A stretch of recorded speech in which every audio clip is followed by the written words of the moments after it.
the North American LCS. We're going to be heading into the Rift for our first match of the day, LMQ versus Complexity. And you got to say, LMQ have been playing incredibly well all split long. They have been in first place for 8 out of the 9 weeks. And to give you an idea of just how good they have been, they have the most kills for a team with 335. Ackerman has the most kills and assists in the top lane. Xiao has the most kills in the mid lane. And Moore has the most assists in the entire league. Every player on this team has actually had their own standout game, so opponents really can't just focus on shutting down one lane either. Ackerman, in particular, though, was very impressive last week on Gragas. His stat line was huge, and he took home the Week 9 MVP award. This is my favorite play of the entire game. Seraph starts off the fight with Ackerman, but he completely outplays him, and he's not done here either. He teleports back to base, buys home guards, uses his teleport to go up top. This is just after killing Seraph. And then he 100% double lift all by himself. Ackerman making plays on both sides of the map within seconds of each other. It's huge. But if there has been one thing Complexity has excelled at this split, it's taking down top teams and long games, but mostly taking down top teams. Yeah, as we mentioned at the top of the show, that Complexity is still in that race for a playoff spot. And they can start it off right here with a really big bang. If they were to be able to take down the top team, they could definitely instill that fear of the blue shell in the rest of the league. Last week, we saw Complexity returning to strong laning champions in order to exit that early game without giving up a large advantage to their opponents.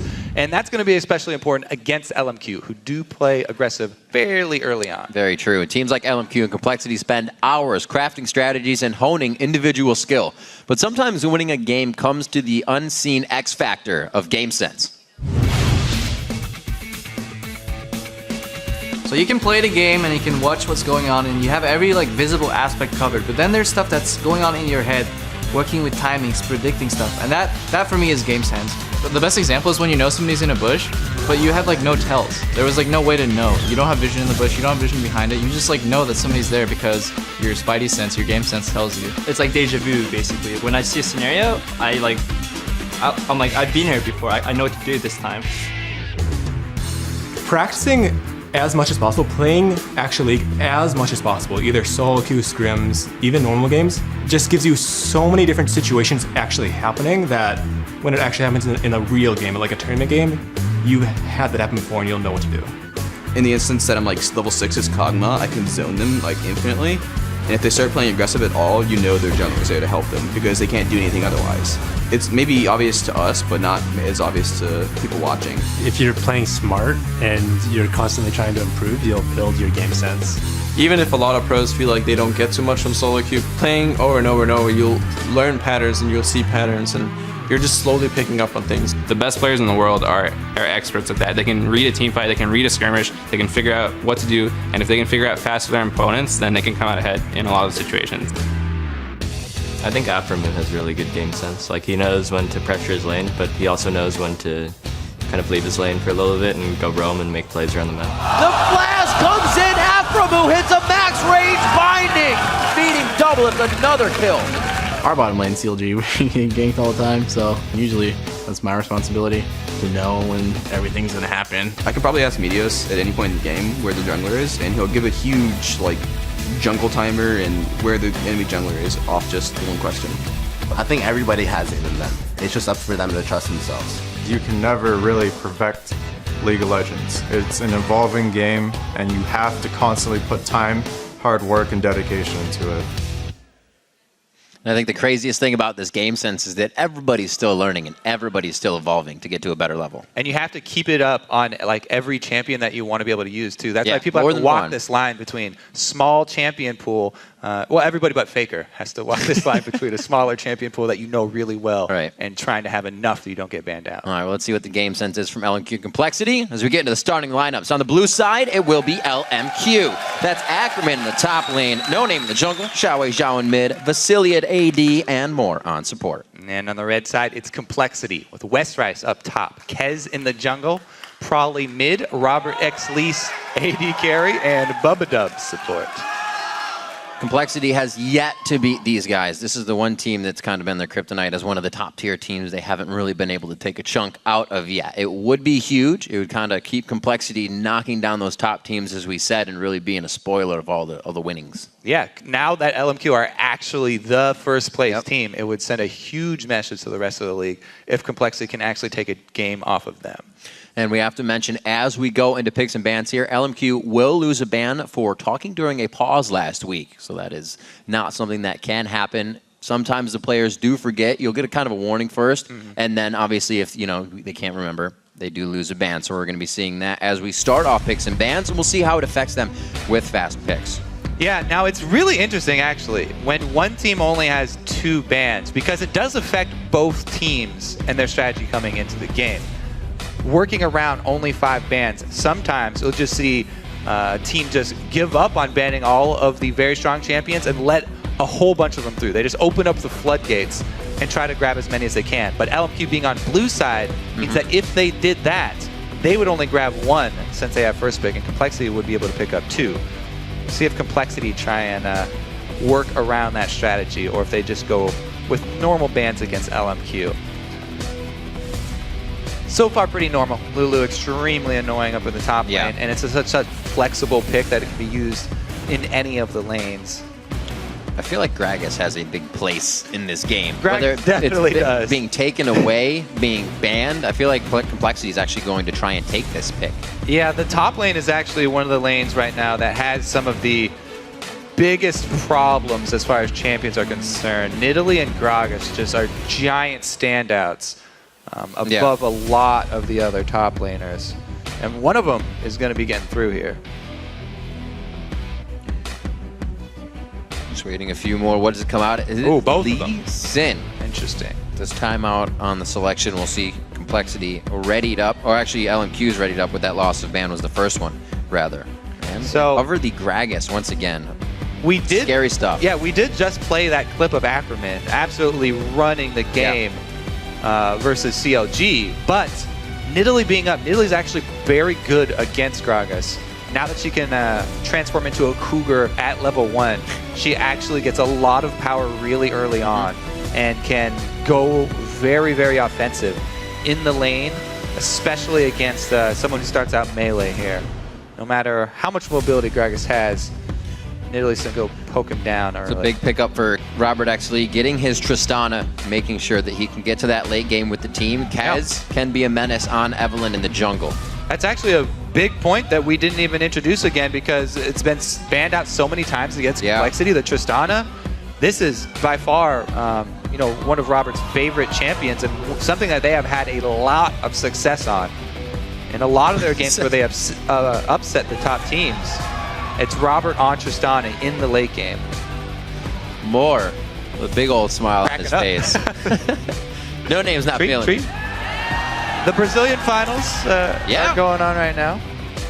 A huge crowd there. Awesome to see that show happening at the size that it is. After just a short amount of time, it was, I believe, IEM Sao Paulo. The crowd was one of the loudest I heard, but they're loud everywhere. Remember, All-Stars. Yeah, our or the crowd's NA LCS crowd. Yeah. Kog'Maw locked in. So they say late game, you want some late game? We'll bring it to late game. Braum locked in for the safety on that. And Complexity will now teeter-totter on what they decide to pick up. Yeah, and they combo this Kog'Maw with the Braum. So that lane is actually fairly strong. And it could go up against the Tristana lane, even though we've seen so many Tristana players just smashing their lane, shoving it in early, and using that great base damage of the explosive shot active to harass really early. There's a silent cheer for Victor in the back, and Jack. Robert's been a really big proponent of the early static shiv as well. Yeah, getting a quick Avarice, just getting gold, and then shiv it out. So I really like this Tristana for Complexity, because it does give them that power of shoving lanes really early and trying to get the early head start that they need. Like we said, almost in every lane it's going to be necessary.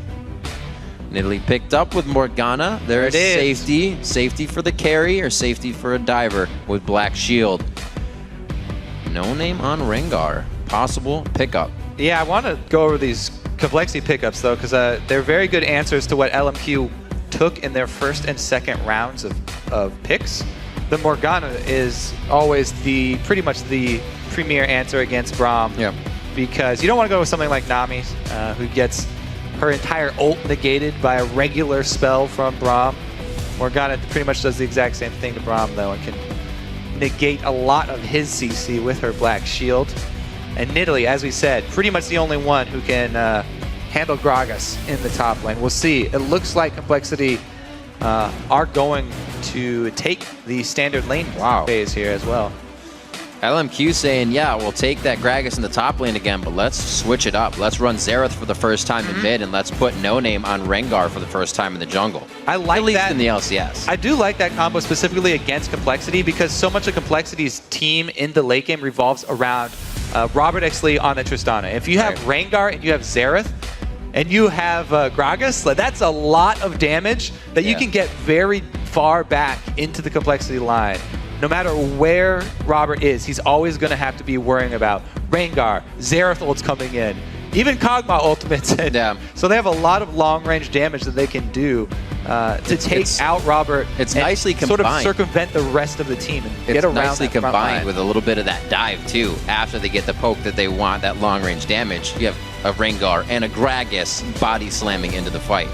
So Complexity's answer is add more shields. Yeah. You get more damage onto Robert, then we will add more shields for him. Orianna plus Morgana here.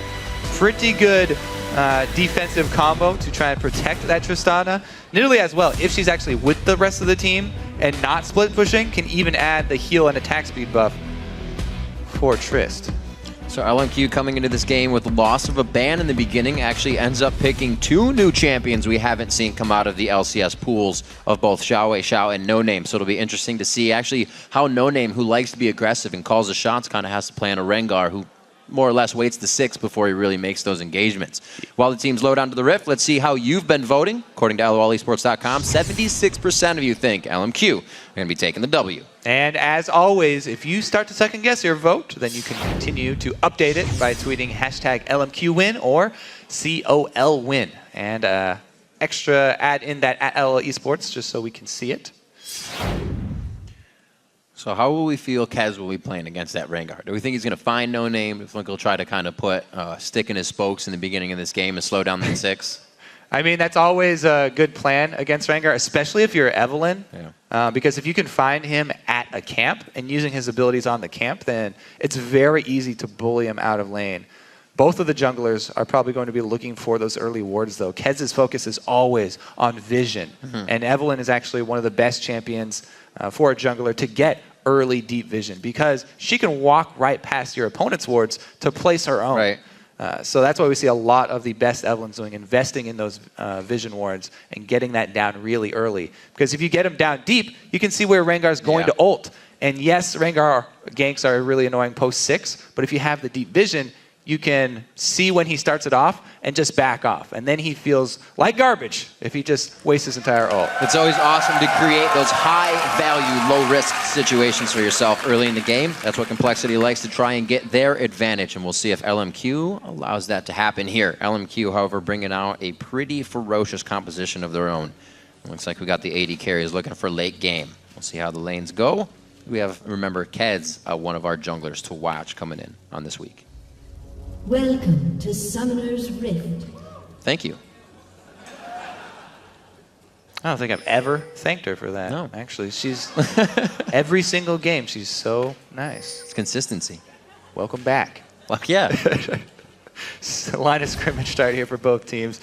Doesn't look like the early invade. We're going to start starting with those traps. The traps do a large amount of percentage health damage and now as well. So it's always very nice to set those up very early as you get to regenerate early on. Ackerman on Gragas, though. Busted moves. Oh, no! Composure. It's just Braum playing with his puppy, okay? That's his pet. Little did you know, Kog'Maw is Braum's Man's best Loyal friend. dog. Man's best friend. Void dog. It's a Void puppy. Puppy. He's still young, innocent. All right, moving out to the buffs. Looks like it's going to be a standard start. Nothing wrong has happened just yet. Yeah. We'll see what happens. Biscuit starts, Spell Thief over to Relic. A little bit of gold generation on both sides, but we'll see if Bubba tries to get himself aggressive. He's always trying to hit early Dark Bindings. At least start off Robert with a safer lane by putting the aggression down first. Yeah, we also want to note that the deep ward on the blue buff there for for complexity. Ackerman back to his old ways because he doesn't want to get that early poke I talked about from Nidalee early. But yeah, the deep ward on that blue buff. Ooh, Braum passive proc on both members here already.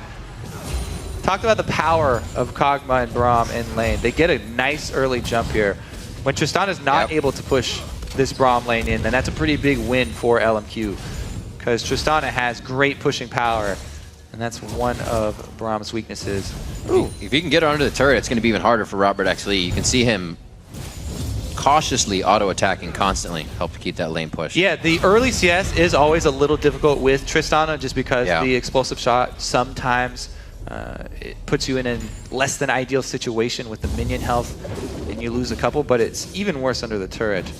We do have to mention though, over there when we are taking a look at Kez, he was trying to get the small minions for that red buff in a line so his Q will hit all three at the same time. But he did fumble it a little bit. He's making moves. Yeah, we'll These are the early wards we were talking this about. is the deep vision he's High value, low risk, can't be seen. Complexity, wow with the vote, 62 to 38. That was a 70% vote, I believe, for LMQ coming into this game. See how it happens in mid lane. Probably working the mana bar very well here. Yeah, it's actually something that's very important against Xerath. If you can use Orianna to zone Xerath from getting his auto attacks down, one of the biggest points of playing Xerath is making sure you get your auto attack every time your passive is up, because if you don't, then you do have mana problems. So you'll see really strong Xerath players. They'll always find some way to get their passive proc off, auto attacking hopefully a champion, but minions work as well. Every time it's off cooldown. But if you can zone him like this, like Prolly's doing, then you can get him to have some mana problems early on. All right, so we'll see what Xiao can continue to do here against Prolly in the mid lane. CS quite even. But Prolly's not going to be seeing any ganks from Kez, so he has to keep that for himself. Kez is going to be keeping No Name down, or at least being as sure that he's as big as No Name when he tries to hop out of the jungle the first time. Still that 300 gold lead coming in for Complexity. Robert actually and Bubba in a little bit better of a position here with the wards to stay in the face of Vasily, but these guys are still just having a blast, I guess, the bottom lane. Yeah, the joke spam is the universal language. No matter what language you speak, everybody knows what Vasily's going for here. Vision from both junglers, heavy priority as we said. They both have the pink wards, but No Name with the early sweeper start. Oh, the flash in! Kez a little bit miscommunication there with Prolly. Looks like they will take a little bit of damage on the exit there. But Xiao still with the flash in mid now knows he's a bit safer because Kez blew his on that turn. Yeah, and Rengar's doing a good job farming up so far. Already got the Madreds completed. Whoa! Whoa! The burn! It burns! Oh, it's burning! Oh! He goes down! Prolly with the fast first blood!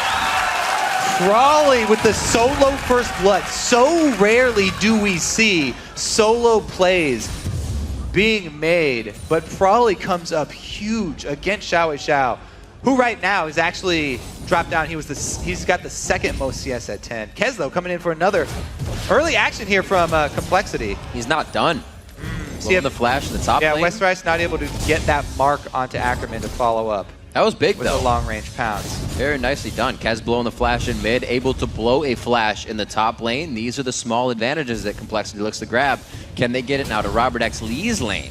It's 42 to 39, so pretty even throughout that duo. Yeah, we'll keep an eye on this mid lane here, because if Prolly can get the large lead early over Xiao, he can definitely continue with that zoning we were talking about. And when you zone Xerath, you force him to use so much of his mana on the creeps just to get CS, plus you deny him the auto attacks for his passive. and it takes away so much of the mid lane power that's really important with controlling the early jungle, which both of these teams have been relying on. Deep wards, though, inside the camp. Right there, yep. The best thing to do against Evelynn. Kez immediately going to get rid of that, though. Yeah, quick sweeper out. Wow. Max range. The length of that stun coming in from Xerath, definitely dependent on the range of it. Probably going to defend his pink ward here, though. Doesn't want to let Xiao even get back to the minions. He's going to lose out some experience here, too, even though the range was increased. Yeah. If you go all the way around that corner, then you do lose out on the experience. Westwise takes out the pink ward really early. So that opens up Ackerman to more Evelynn ganks. That pink ward tax that we always talk about, hitting LMQ pretty hard early. No name knowing he can just kind of wait around in the jungle. That 6 very close for him, as we saw in his experience bar. He's just going through the jungle as he stacked up, not stacked up, but grabbed that Madrid to get through it a little bit faster. 7.5 on the clock. Probably his first blood is really the only thing that hasn't been reacted to yet by Xiao and team. Now level 6 no name, we may see a buy before he tries to get a gank out here. Yeah, the other thing you want to look for when you're expecting a Rengar gank is the full ferocity stacked up. Yeah, he's just going for the check there. Just maybe, kinda, but not really. But it's already been taken. Yeah, you want to see Rengar stack up full ferocity in the jungle before he goes for his gank, so he can get off 2 empowered abilities when he does go for it. So now Complexity has a bit of an idea. Rengar's on the top side, Yeah, giving blue to Xiao. They've pinged it out, so this is a bit more control here for Complexity. I don't think they're going to be able to use it, but that safety in lane allows them to maybe set something up here. We can see that. Probably he's just going back to farm wraiths, make things easy for themselves, and try to get a bigger lead. 72 to 66 there. It's not very often we see Xiao down in CS coming up on the 10-minute mark. Yeah, I mean, I guess there was a little bit of a gank from Kez early on to burn the heal. Uh-oh, Vasily gets hit. That's a very nice soul shackle. He gets a double lockdown. Bump it up, puts himself in the right spot. Beautifully done. A Cathian surprise, no return on damage. Great job by Complexity using that level 6 all in. Robert has been the hero when it comes to Complexity wins. Rengar mid, though. It's going to be a good gank. Probably could have got himself caught out here.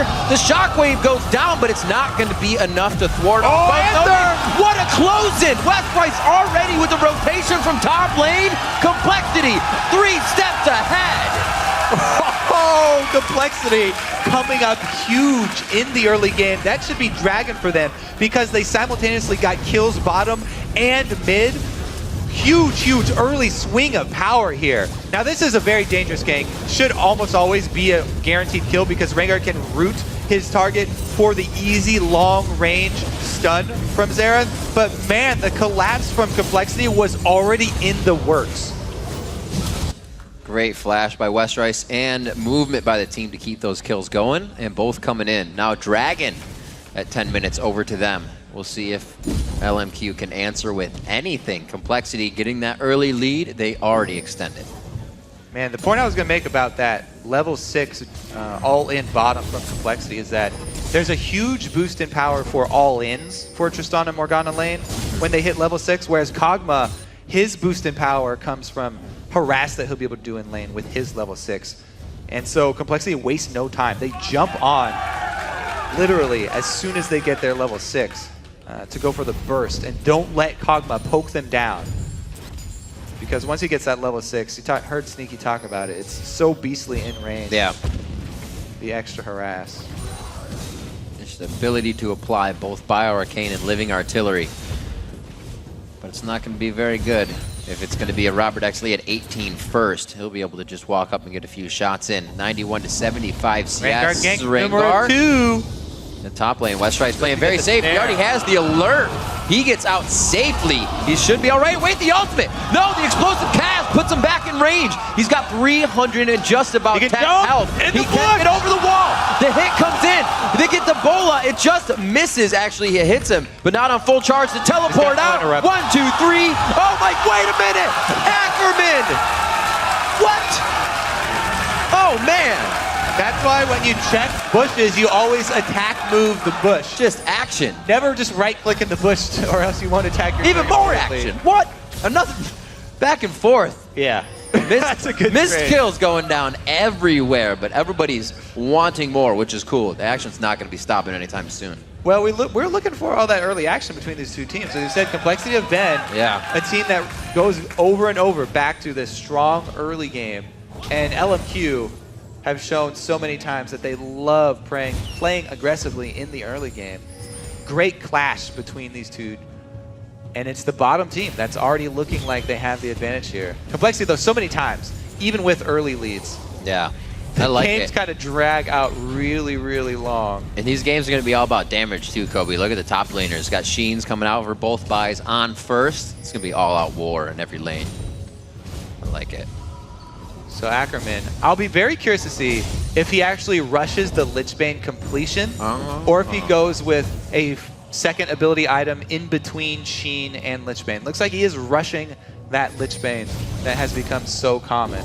I really do think that there's value in just going Sheen into the Zanyas and then completing Lichbane, because Lichbane scales really well, but the upfront ability power from it, not the biggest gain.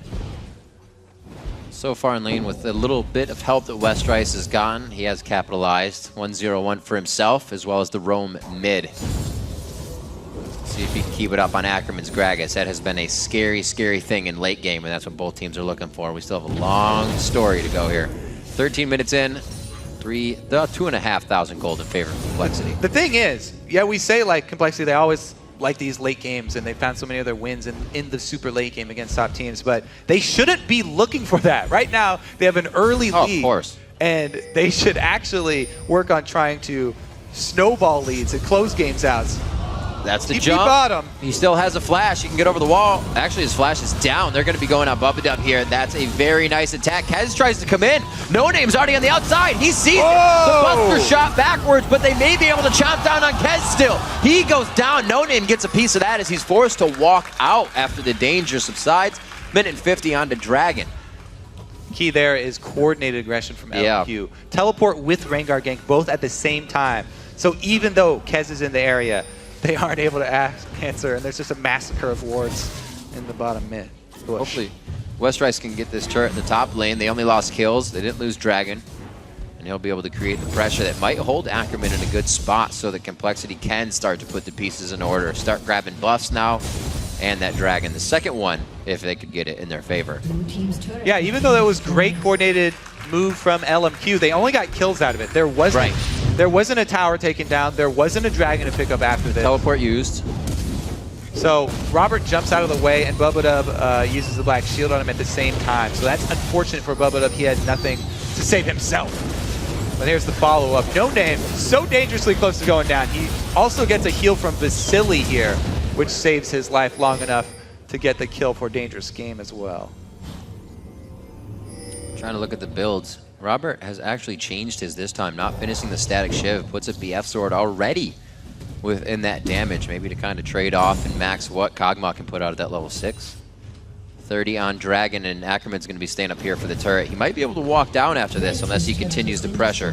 Looks like he's going to be heading right for it. He is able to answer the turret that it did cost him to go down bottom. However, that teleport's still going to be on cooldown, and Westrice just came back up. So now Nidalee can be in her element. Nidalee loves to split push. Westrice can stay up there, split push, and then use his teleport advantage to gain some sort of map pressure for Complexity as they posture around Dragon while Nidalee is split pushing. So Complexity will slowly get more and more map pressure if they're able to just occupy LMQ's time here and poke them and keep up the vision for long enough. Really, they're just trying to buy time for Westrice to slowly increase their lead. That means for LMQ, though, they need to force something. Oh! He body slams him during rocket jump! What a hit from Ackerman, making plays around the map. And Westrice is going to be forced to use his teleport, and what looks like the fight has already ended for Complexity. No Name wants to get back in. The Living Artillery, along with the shots from Xerath, not enough. It's just going to leave Westrice about 200 HP for a Primal Surge. He'll heal himself up and be safe with that sustain. Good fight from LMQ. They're posturing now for that Dragon again. That's the tricky part. When you do have the split push advantage, you really need to rely on your 4-man squad to not get caught. And LMQ do a great job of forcing it. They just have so many options to force the issue with Complexity. So much CC, and they use the Braum and Gragas to great effect there, earning themselves the dragon, even though Complexity had that teleport advantage. And just when you think you get away, you get 2 artillery fires falling on your head. Kog'Maw and Xerath. What a composition if you're trying to escape. Yeah, that's the long range that we were talking about. So much long range damage from LMQ. They're running a team full of snipers. So it's pretty much the worst situation for Complexity for their 4-man squad. They really have to be on top of the black shields and on top of their skill shot dodging abilities if they want to play this game with Nidalee. So just looking around, taking stock of inventories. Cooldown Rengar, No Name puts up the Brutalizer. We'll see a little bit more of that coming into play against the Lizard of Kez. He's had that finish for a while, and he focuses on some magic resistance next. But these two in the top lane, you see the Triforce and the Lichbane already completed as they start duking it out just a little bit. And here it is, the aggression from Westrice going to force Ackerman back. Ackerman can only get the advantage if he gets the jump on Westrice. Gets into melee range. I really do like the change to Gragas where he has to actually put himself at risk now to do the large burst. He still has the large burst, but you actually have to get into melee range to use it. Maybe he needs a couple tweaks though. He's a little bit strong at the moment. I don't know what you're saying, Kobe. Maybe the AoE aspect of it needs to be taken down a notch. We'll see though. Bounce team is on it, I'm sure. LMQ soaking up resources on their side of the map. It doesn't look like they have any pressure for Complexity at this moment. No wards either. Everything's on their side. As they are down 2,000 gold, they haven't really been the one to make the offensive move. That mid lane aggression was kind of just the back and forth of the poke they're able to bring to the table, and then they got the advantage. You see Complexity still trying to get in their jungle and still trying to make advantages. Trying to keep that deep vision down. Bumped Up does get it in the bush, but immediately cleared out by LMQ. They've got 3 sweepers now and already the Scrying Orb as well for Xiao Xiao. I like the pickup here. Usually it's an 80 carry to get it, but Xerath can use it as well to go for those snipes. If someone gets into the Fog of War and thinks they're safe, we may see Xiao Xiao with one of those long-range surprise artillery kills. I'm going to see. We've seen some good snipes, and we've seen some maybe his eyes were closed snipes here goes from the one EU for the blue buff to the again. NA LCS. Pretty good so far coming from Xiao Xiao. Doesn't have to use the orb on that one, and it's down. That definitely left something to be desired there. Because, as we said, Complexity have a lot of shields to use. That's true. So, timing it's got to be remembered. You only have a small window. It's just the all-out battle now, Kobe. Nobody wants to go anywhere. It's the mid turret next, it appears. All right, let's see here, because there is no teleport for Westrice, so they don't really have that option. Even if they wanted to go back to that style and think that they have a better chance of dodging this time, they don't have the teleport. And it's very risky for Westrice to be on his own. Since Vasili's down here, though, he knows his team will not be collapsed on. And Vasili, by the way, on that Kog'Maw, going with the Blade of the Ruined King first actually does help him if he was in the situation where he had to 1v1 with Westrice, to give him that extra disengage, since Nidalee will be closing the gap. Nice shots coming in. Look at the CS here, 201 to 190 in that mid lane, right on the backside, bubbed up. Looks like he got caught up on some minions. They may have gone for a dark binding there, but the rest of the team just putting and applying a bit more pressure. Item threshold for the 80 carries, just about an infinity edge here for Robert X. Lee. And just about a static shiv, possibly, or that Phantom Dancer coming up for Vasili. All right, let's see if Vasili can bait in Westrice and then have a no-name gank come in. Westrice, that always has to be in the back of his mind. Anytime there is a Rengar on the team, it makes a split pusher's job much, much more difficult. Scary. This deep ward, though, might... Oh, No Name gets right around the vision of that ward. Sneaky, sneaky No Name. They are doing a really good job of setting up this bait. Vasili looks juicy for Westrice, but he's not taking the bait. Westrice has become such... He's been for a very, very long time, years and years, known as one of the most aggressive top laners, and he would just always split push and not really even care about ganks. He'd just deal with the gank when it showed up, and he'd try and outplay them. However, in recent times, he's been playing much more safe, and he's been much more cautious. And it's really paid off for Complexity. It's turned the team really around, I think. It's a hard thing to do. Remember him on a Kali and whatnot. Everything he played kind of put him in that aggressive mentality. So. And he knows, yes, I have the power. I know I could take this Kog'Maw, but it's not worth the risk of the Rengar counter gank. Good so patience. he wastes a lot of No Name's time there. 2-1 only in turrets. With all the commotion we've had in the game, it's really just been each other's throats instead of the structures. The Zanyas will be second coming in for Ackerman. Using the top lane without any pressure right now. He's just having a ball. And he gets another wave to the turret. Top turret's going to be going down for him. Lichbane assisting in that. We'll see if he can keep it rolling. He is not getting any pressure from what's a teleport to come in from Westrice. Stuck in the bottom lane from Vasily before he gets away. Great pressure in. LMQ now is getting themselves a lead on this one. He's now on the inhibitor turrets. Yeah, let's see what's their answer for this split pushing Gragas, because he's got a Lichbane. He's going to take that inhibitor turret down very quick. Westrice is recalling right now, but there is going to be a pretty big chunk out of that top side. Looks like Westrice will get there in time. Yeah, it's not going to be too much damage. That will heal up, but Ackerman now still teleport up. Doesn't look like they'll be able to get there first, but Dragon is definitely a possibility here, and the game could go in their favor after this. Big fight without Westrice could be huge. Yeah, nobody wants to get in a 5 vs 4 situation in a game that's this close. There's so much damage on both teams. Anyone out of position will go down really quickly. And Complexity don't even want to fight this one because they don't have Westrice near. It's the pick potential for both of these teams is actually quite large. LMQ feels like they can take a little bit of ground, and they Man, do. What the? Complexity completely out of sorts here. They just give up 2 objectives. And mid. Back to yeah, back. oh yeah, right. That's huge. Dragon and 2 turrets now going in the favor of LMQ. Complexity seems to have been snoozing for a little bit there. Way too complacent with the lead that they had, and they have been taken by storm. Turrets are tied up. Gold is just about the same, and Kez looking to make a play, and this is desperation for Complexity now. Complexity, what they're looking for is the Evelynn flank into the Orianna Shockwave, but LMQ are very well aware that that is the only really engage from Complexity, their only option. So they're warding up the sides. They have 1 defensive pink ward over on the Baron side, so they know he's not going to come from that side. But you can see they all want to spread out. All that LMQ really need to do is make sure they don't clump up. Xiao and Vasily specifically do not want to stand together for that Evelynn and Ori combo. Very interesting. Kez keeps looking for it, though. I have to say, even though LMQ have evened up the gold, they haven't gone back to buy after that Dragon and that mid turret, so they might want to go purchase before they actually pick the fight. Because, yeah, they evened up the gold.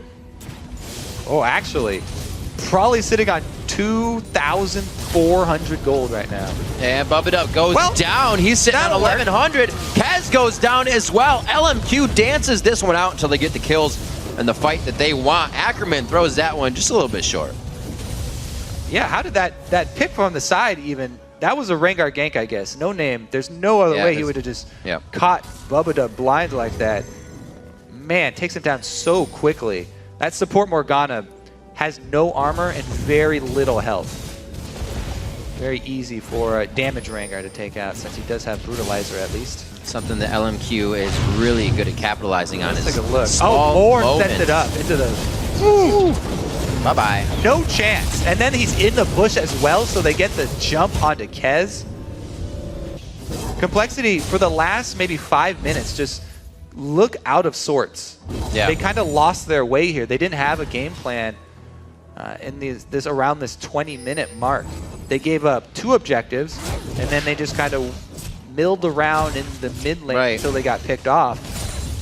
Not a clear plan for them as far as the mid game goes, and that's what we've seen so many times from them. Their early game, methodical. It looks great. You know, they get the side kills, they get the picks, they get the dragon control, and they seem to come out with these really early leads a lot. But then they always lose it in the mid game, and the game just ends up going extremely long, and they can't really finish or capitalize on any sort of early lead that they've gotten.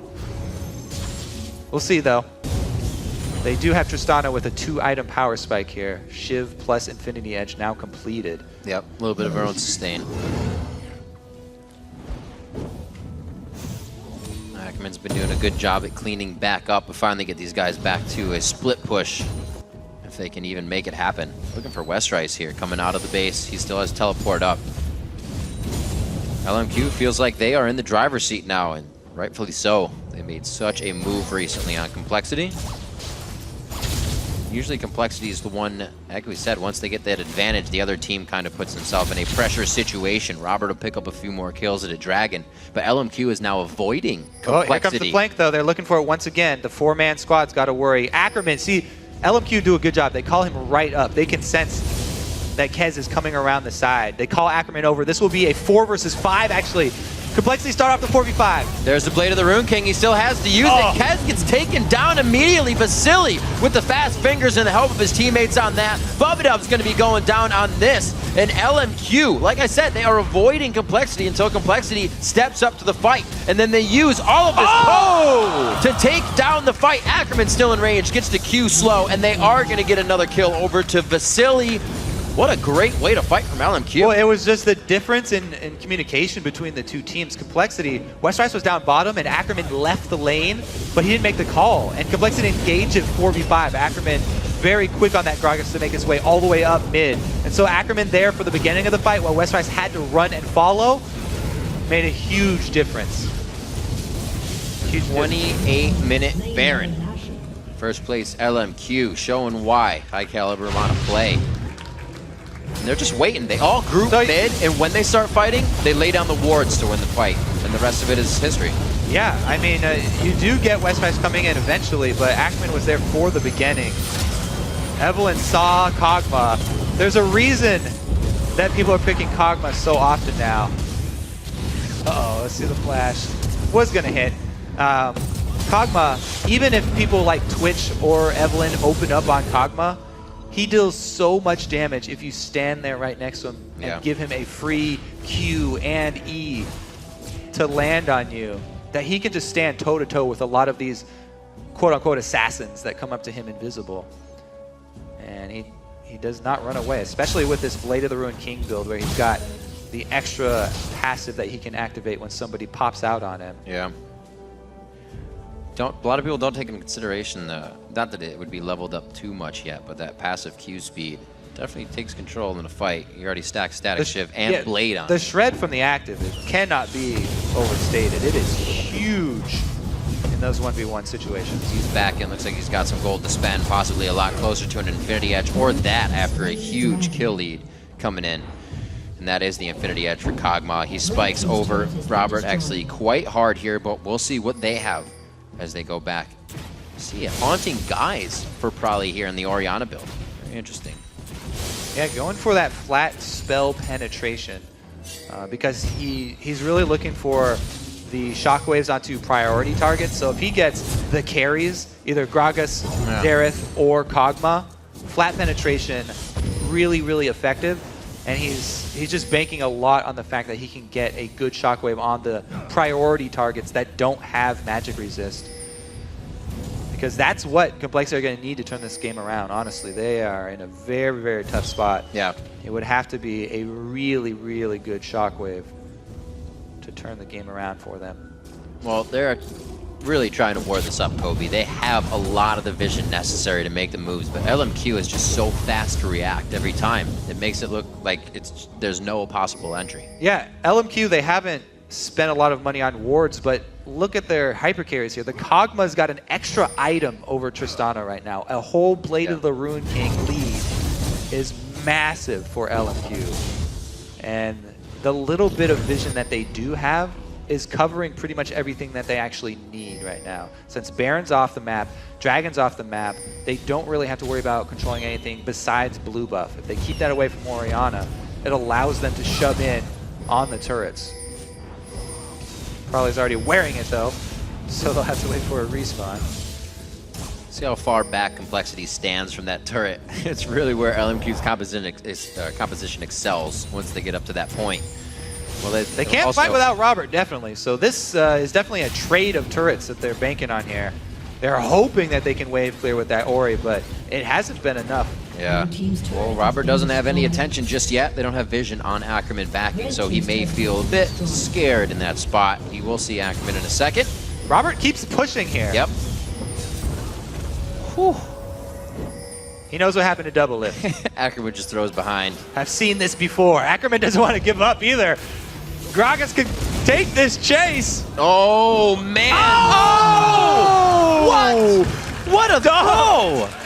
Ackerman on the Gragas has been just destroying 80 carries left and right. And that was yet another example where he gets to use the teleport to join the team after he gets a kill.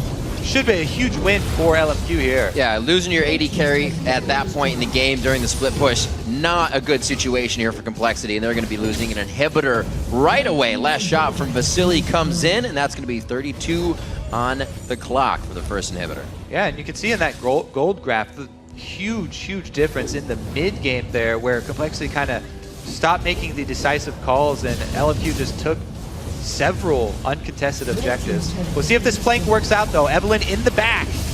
They've got no power left. Up, bro? There's too much to dodge. He has to dive into death in one way or another. Kez tries to get himself out. He flashes. Definitely a suicide mission. Bump It Up's now focused as the kill. LMQ has taken the inhibitor first time and every time they've played Complexity, and it's only been a matter of 3 minutes after for them to win the game. They'll repeat history once again.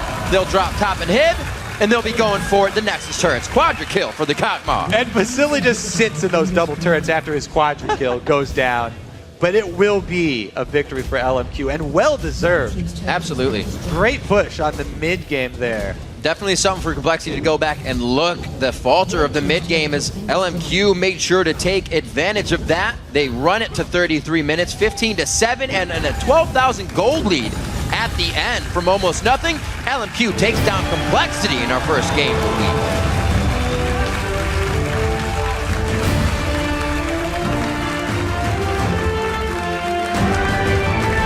I think that's one of the first times we've seen a team kind of recoup and figure out what Complexity is doing. How are they just taking our lanes down? But then again, we saw the early game not being a game of objectives. It was a game of champions. And LMQ, they know how to play the champion game. They'll dive you, they'll poke you, they'll kill you, and then they take a mile after getting that inch. They were able to turn that spark on after just one of those mid-fights and really take control of the game. Yeah, really well executed, and we will probably never see Ackerman get Gragas again. No. Especially in his current form. That'd be crazy. Even with a lost band. Even with Nidalee laning against him, Westrice is not able to put pressure on Gragas and an early kill on him, or an early flash blow and then attack. Yeah. Yeah, even with an Evelyn jungle and a Nidalee top lane, not a kill. Almost the most pressure that you could have in that top lane in a 1v1 matchup.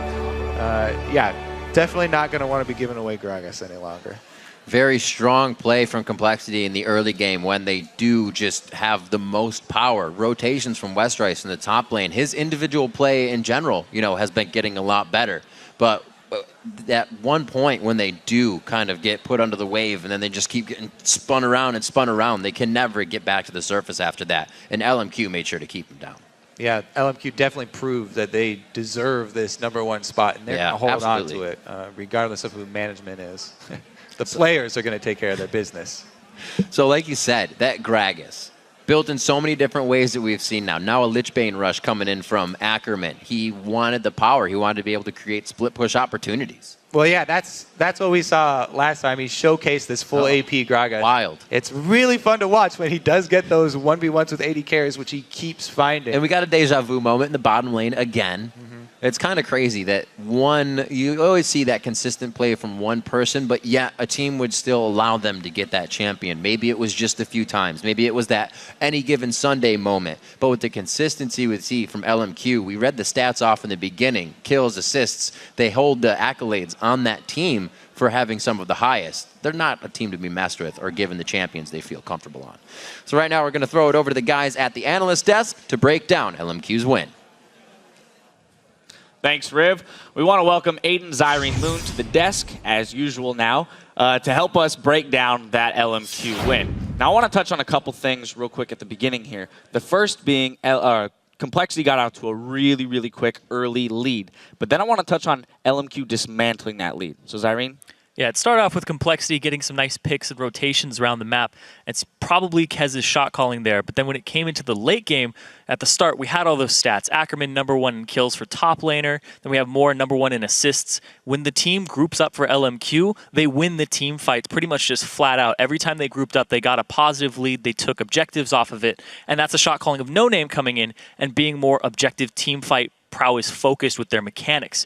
And that's way different than Complexity style, where they're picking off and trying to get a lead, and then they didn't push it. They kind of let up the pressure. There was a dragon where Prawley was out of mana. They didn't set up for it with wards appropriately, and they just had to back off. Yeah, it was really interesting because Complexity, as you mentioned, did do really well early game, and that is just individual skill straight up. They got counter picks there. They got Nidalee. Again, she is the best top lane bully right now, and Rest Rice was winning that lane. In the bot lane, you had the Morgana into Braum counter pick, and you're going to win the 2-on-2 when that happens. And this is what happened. These are things that you expect here from Complexity. We also had Prawley, the wild card, show up as an ace instead of a deuce there, so he actually did really well and also got the extra kill in the mid lane. And these are things that Complexity can oftentimes rely on, and that's good. The problem is it felt like Kez didn't know what to do once they were up against some real wave clear. Early game lead, couple thousand gold, and then he suddenly couldn't deal with Gragas split push. He suddenly couldn't deal with doing dragon timers right, or when the Tristana siege isn't working anymore, he's out of plans, and his turrets are suddenly falling over. And that's a really big problem they need to fix.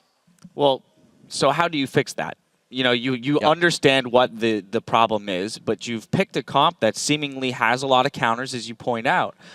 Where's the fix? You basically, I mean, it really depends on how you want to do it, right? A team can simply come in and say, we're going to keep playing the same type of strategies like LMQ does, always aggressive teams, and say, we're going to figure out how to play aggressive and either tower dive you or split push better against this. Alternatively, Kez needs to sort of come up with a new strategy instead, right? You look at other teams, you look at teams better than you, guys like Samsung Blue, you know, etc., all these great Korean teams out there, and say, okay, this is how these guys are adapting to the problems. These are how these guys fix these issues, and you learn them, right? It's Kez's job to learn, how do I move my team around late game? Letting Gragas push 2 turrets top lane and recalling late is not a play you're supposed to make. Yeah, it's pressure through map domination and map control. They just completely let up. They had CS leads all across the board in the early game throughout the lanes. They got a solo kill in the mid lane. They didn't leverage these little bits and turn them into a big crowbar to just pry the game open. They kind of just got very relaxed. And that's very Complexity-like. We've seen it. They have these really long games for a reason most of the time, because when they do get a lead, they don't know how to close it out. It has to be just ward their jungle, ward it deep, get objectives warded up so you can just keep snowballing your gold. They gave up dragons, like I said, over and over again, and it's just pressure. Just pressure, pressure, pressure. Yeah, it's like they get complacent when they have a lead, and they're willing to let the game move into that. They're like, hey, this early lead will allow us to take it late, as opposed to using that early lead to actually close out the game. Yeah, and that's why I think Complexity are actually 0-4 against LMQ now, whereas they're beating some of the other top teams. Is LMQ are a team that will never sit there and be lax, and as you exactly mentioned, I think it's exactly right, Complexity, they're so good individually, they can get the early lead, and they say, well, we'll just snowball. Somehow it'll just happen. But LMQ are so good at finding those cracks and saying, well, there's a kill, there's a pick, there's a dragon, game over. All right, well, let's take a look at our first replay. It's about 27 minutes in. It's where LMQ kind of makes a big push, gets a 3-for-0, and then takes Baron off of this. Zyrene, if you could walk me through this. All right, well, what ends up happening here is we see them just come up on the side. Boom, Kez, he's trying to flank. The command protect actually gets stunted by the unbreakable of Braum, so the shockwave actually goes off, but it doesn't go off cooldown because Prawley went too far to reposition the ball and then didn't actually get his ultimate off. They end up picking up Robert here, and that transitions, Bubba, and they get him very low, and that transitions into them getting a Baron pretty easily because of the flank. Kez, he stuck to that battle plan of we're going to continue to flank them. He didn't adjust mid-strategy, and we see that later on in the game too, where he keeps trying to go for these flanks and not adjusting his battle tactics. Yeah, I just felt like Kez was sort of trying to find what was going to work mid-game. He's like building the plane mid-flight, sort of, because he realizes, oh shoot, this siege isn't working. Okay, let's try to find a flank that's going to work. But the team's not on the same page yet. Prawley's out of range. Kez gets this beautiful flank. He gets a one-on-one against the Kog'Maw, and that's like, oh my god, Braum's not there and I found Cog. This is the holy grail for every jungler ever, but Probably's not there to shockwave him. And when he shows up, Braum blocks it, right? Like, the right ideas are there, but they're there 5 minutes late every time for Kez. So is this lack of preparation then on Complexity side by saying, hey, presupposing we do get that early lead, here's the steps we're going to need to follow to dismantle this team? It's one of the issues of a newer team is we've heard so many players say scrims just are different than actual LCS matches. Players are so much more risk averse, they're so much more reserved, you just don't get that type of practice. And Complexity are one of the new teams in the LCS. They have less of these really close, tense games where no one's making mistakes. And normally if you're going to play a slow reserved, we'll capitalize on you style, that works in scrims because people are loose and they'll screw up. And here you're seeing LMQ be very smart about their movements, very direct when they split push, but they're grouped up otherwise, and suddenly there's no random picks to be had, and they don't know how to force it in anymore. I kind of don't buy that excuse, though, because LMQ have been in the LCS the same duration of Complexity, and they actually have some veterans there with Prawley, who's been on the stage before. Like, I kind of feel like it's just a play style type of thing. LMQ, we talked about it. Vasily has #1 AD carry CS. Xiao, I believe he's #2 in 10, and CS at 10. These guys, they get really early leads, then they team fight, and they win the fights off of that. When they get behind, their team fights are a little sloppier, because they don't have that advantage. Complexity were in a spot where if they started team fighting and they team fought correctly, then they would be able to come out on top and then just keep snowballing the lead. It's just those little things where it's like, when do we group up? How do we group up? What do we put vision on? And what do we deny them vision of and make a pick? Okay. Well, I'm curious because, too, there's veterans on both teams. You've got Ackerman on LMQ, right? So we do have that veteran presence, and I guess one of the questions would be then if Prawley is doing what he needs to do as the veteran to kind of teach them these lessons, right? Yep. Earlier in the split and say, hey, this is how we're going to have to perform in competition. Anyway, it's time to get into the last replay here where Kog'Maw actually picks up a quadra kill at the end of the game. So, Freak, if you don't mind walking us through the final replay of the game. Sure. So at this point, it's LMQ using their lead properly. They'd gotten Baron recently, and they're basically just ahead, and so sieging is fairly easy. They push on in, and the thing is, Vasily just feels very confident as long as they're aware of where the Evelyn flank could be coming from. Unfortunately, he doesn't see it come in, but there's just no follow-up. Look how far away Prawley is, right? There's no one to really punish the back line. Everyone just kind of falls over, and at this point, you just have a gold lead, and unless you can stack crowd control on your opposition, and you don't have very much aside from Shockwave, there's just not much to do there, and so it's actually pretty easy to walk those fights in. And actually to talk about the point about playing aggressively and the two teams being new as well is if your default strategy is aggressive, I think it's easier to play with less synergy than something more relaxed and reserved. I think it's easier to be like, well, we've only been together for 6 months, but if everyone always knows, oh, always go in, and Ackerman split pushes, that's a pretty easy style to continue to play and to understand intuitively compared to a disengaged one where you've got to always be paranoid about where people are. And a big thing about that is you all have to be on the same page as soon as you see a misstep, because one person will be like, he took 2 steps forward, that's a misstep, and other people will be like, no, that's not enough for me, we'll wait for another opportunity. Right. So it becomes a split call. Exactly. All right, well, one final point. With that win, C9, CLG, and TSM all actually punched their tickets into the postseason. So what are those teams now, what are they thinking, right? Because that's a little bit of weight off their shoulders going into these final games of the season is we don't really care what happens. Let's experiment, or let's take the wins and build momentum. Oh, it's absolutely not a time to be lax right now because these guys are still, they've all got 5 to 6 games left in the season, and they're 2.5 games or 3.5 games behind LMQ. And a first-round bye is really important because all the playoff teams are super good, and we're seeing that from Curse, Dignitas, and the guys who are locked in the playoffs. So skipping quarterfinal, huge deal. Yeah, and I can't speak for their mentality, but you definitely can't get relaxed here. You have to be forward-looking, forward-thinking. Playoffs, anything can happen. We could have an upset. We could have one of the bottom teams become the #1 team. There's a lot that can happen in a bracket. So when you come into this, you just research the teams, you continue doing what you're doing if you're LMQ, and you just try to bring it home. Definitely scrambling for that second seed, at least for that first round bye, is very important for these teams. Well, thank you guys so much for all the input, as always. We've got to take a quick broadcaster cool down. When we come back, we'll jump into the action with TSM versus Evil Geniuses. Stay tuned.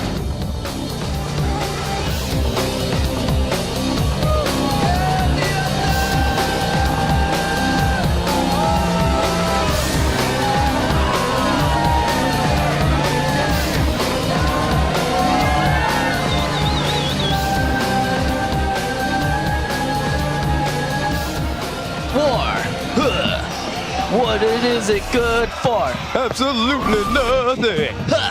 The shockwave goes down, but it's not going to be enough to thwart. Oh, Ender! What a close-in! Westprice already with the rotation from top lane.